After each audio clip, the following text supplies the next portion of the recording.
Барлықтарыңызға сәлем. Алдында уәде еткендей, фото шақырудан кейін бүгін біз видео шақыру жасайтын боламыз. Үйде отырып табыс тапқыларыңыз келсе, осы теп-тегін приложениемен үйде табыс тапсаңыздар болады. Тағда бір сіздерге пайдамды тигізейін деп шыққан жайым бар. Бүгін так ChatGPT-ға кіреміз. Үйлену тойға шақыру жазып берші және ағылшынша қалай іздейді. Яғни русский іздесеңіздер де болады. Мне легче по ағылшынша іздесең полный барлығы шығатын болғандықтан мен соң үшін ағылшынша іздеймін деп шештім. Осылай мен видео деп жазайын да. Себебі мен видео деп жазбаппын. Видео шақыру болады. Видео болсын әлі. Видео болсын. Отправить етеміз.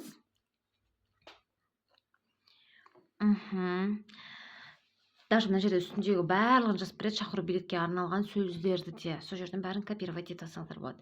Мына видеоны мен сөздікті копировать етіп алдым. Canva приложениесіне кіреміз.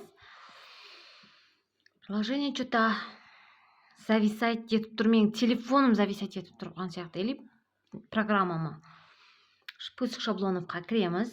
Міндетті түрде вставить етеміз. Жаңа көшіріп алған сөйлемімізді. Міне өздеріңіз қалауыңыз бойынша кез келген видеоның түрлері бар. Кіріп, қарап. Жоқ, бұл емес. Басқасын қарайықшы. Мне кажется, мына қыз бен жігіттің қол ұстасып тұрғаны ыңғайлы сияқты. Қарасаңыздар, түрлі жерде шаблондар бар. Жоқ, мынаны таңдап алайық. Видеоны кішкене тездестірсем қалай, себебі приложение, программа зависать етіп тұршы. Қазір көреміз. Ал оқырмандар, мен программаны кішкене тездестірдім. Осылай алдында Canva-ның көрсеткен сияқты. Осы бетіндегі сөйлемдердің барлығын өшіріп тастаймыз. Прям жазудың үстінен бассаңыздар, ол автоматом удалить етіледі. Мына ақ фонның артында қара фонда тұр, даже соны да удалить етіп тастауға болады. Так, күйеу баланың атын тереміз. Мен күйеуім атын жаздым, Мырза деп. Әдемі шрифтті таңдап аламыз да, үлкейтеміз. Егер дұрыстап түсінбесеңіздер, басынан аяғына қайтадан қарайсыздар да. Келесі өзімнің есімімді терейін. Сіз келіннің немесе өзіңіздің жаңа жасап жатқан туысыңыздың есімін осында жазатын боласыз. Вот размерін үлкейтеміз, Гүлшат деп. Жөндеп алайын. Сіздердің уақыттарыңызды үнемдеу үшін мен тездестірдім, себебі ұзақ уақыт кеткені бар. Видеоға ашып, жарты сағат өтіп кетті ше уақыты. Осылай аттарының цветтерін, түстерін ауыстырсаңыздар болады. Бірінші бет кетті. Екінші, вот қараңыздар, осының бәрін удалить етіп тастаймыз. Мына фотолар, барлығын удалить етіп тастай саламыз. Оның орнына ChatGPT-ға кіреміз. Бағана бізге үйлену тойына деген құрметті ағайын туыс бауырлар дегенді копировать етіп аламыз да, ставить етеміз. Өзімізге ұнаған, яғни шрифттарды таңдап аламыз, анық көрінетін. Бізде кейде үлкен кісілер үлкен болсын деп айтады. Үлкен кісілер көрмейді, байқамайды, оқығанда ыңғайсыз деген сияқты. Жөндейтін жерлерінің бәрін жөндеп, чтобы бір параққа салынғанда үлкен болып көрінетіндей осылай жасаймыз. Өзімізге ұнаған, маған ешқандай шрифт ұнамай отырған. Қазір көзге бірден түсетіндей болғаны дұрыс деп ойлаймын. Ладно. Осылай анимация жасасаңыздар болады. Қалай келу керек, қалай түседі жазулар деген сияқты ше. Енді келесі бетте тоже осылардың бәрін біз удалить етіп тастаймыз. Қарасаңыздар, мына кішкентай сызықтар барлығын удалить етіп тастауға болады. Тағы да ChatGPT-ға кіреміз. Күні уақыты дегенді белгілеп аламыз да. Или өзіміз жасақ та болады негіз, в принципе. Той салтанаты, салтанатты кешіміз. Шрифттарын әдемілеп аламыз тағы да. Үлкендеу етіп, қай күні болатынын тереміз. Так, мен ұзатылған деппін ғой. Мен алқаш келген күнін белгілейін. 2020 жылы 1 июльда мені алып қашып келген болатын. Так, сағат 18:00-де, енді өздеріңіздің сағатын ғой, 13-те ма, 17:00 ма, 15:00 ма сағатын қоямыз. Мекен-жайымыз Алматы қаласы, Алатау мейрамханасы. Мен қоя салдым, білмеймін, мен ешқандай Алатау деген мейрамхананы білмеймін. Өзім просто для себя сіздерге түсінікті болу үшін қойып жатырмын. Так, осылай шрифт әдемілеуін таңдап аламыз, чтобы әдемі көріну үшін. Так, мына жерге біз элементінің ішіне кірсек, часыйды жазсақ, осындай әдемі сағаттар шығады. Мен соны мына сағаты дегенің жазудың орнына лучше осындай сағаттың суретін қоя салғым келіп тұр. Чтобы сағаты деп жазулы тұрғанын сағаттың суретін қоямыз. Екіншісіне мен календардың суреті болатын күніне соның суретін қойғым келіп тұр. Вот әдемілік үшін, вот әдемілеп аламыз осылай.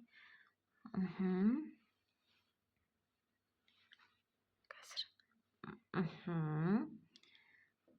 Так, қалай шығатынын көрейік. Так, мен туыс бауырларды қарасаңыздар, вот ұзағырақ болып кетіпті да, соны қысқартамыз. Так, мен де уже видео ақырындап жасап жатырмын тағы да. Тағы тоже менің жазуларым ұзын болып кеткен, соны қайтарамыз. Мен тағы видеоны тездетейін қазір, сіздердің уақыттарыңызды үнемдеу үшін. Так, соңғы бетінде тоже барлығын басып, удалить етіп тастауға болады. Қараңыздаршы, даже мен сызықтарды да удалить етіп тастап жатқаным бар.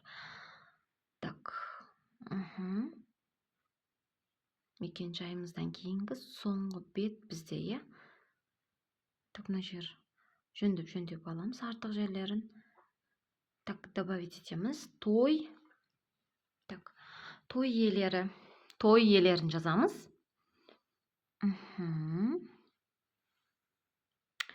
Қанат Бақыт деп мен өзімнің мамам папам атын жаза салайын. Аты енемдікін емес.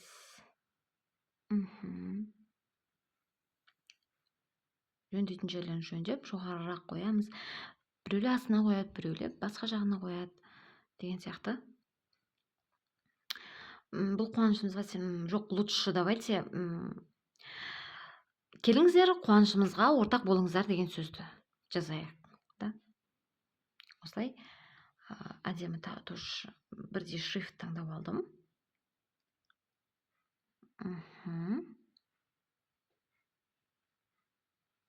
Кішкене созамыз жазуын, чтобы.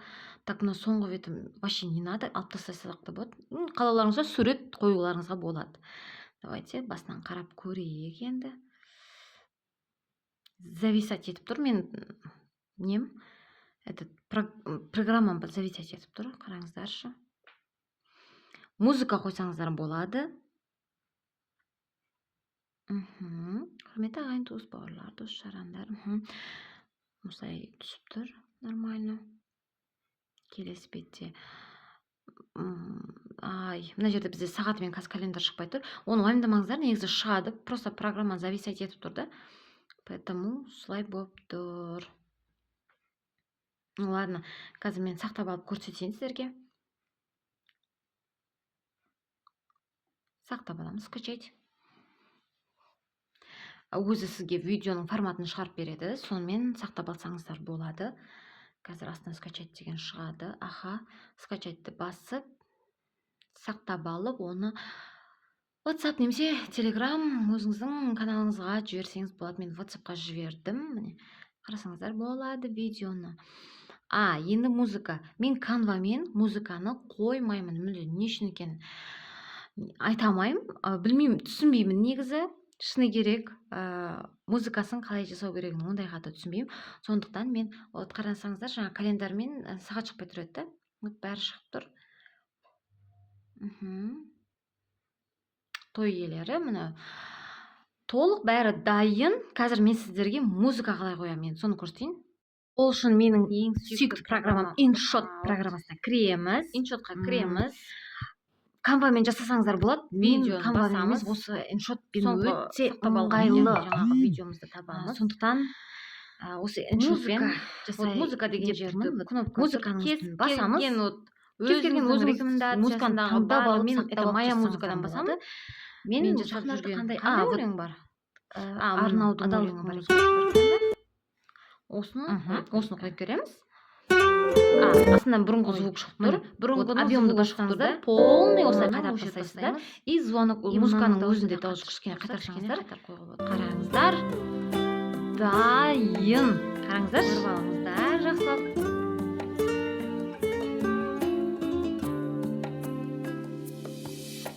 Балбұл жайнап жаным жүрші қасымда, бақыт сыйлап Музыкасы барлығы дайын. Осылай міне той иелері барлығы дайын, музыкасы дайын.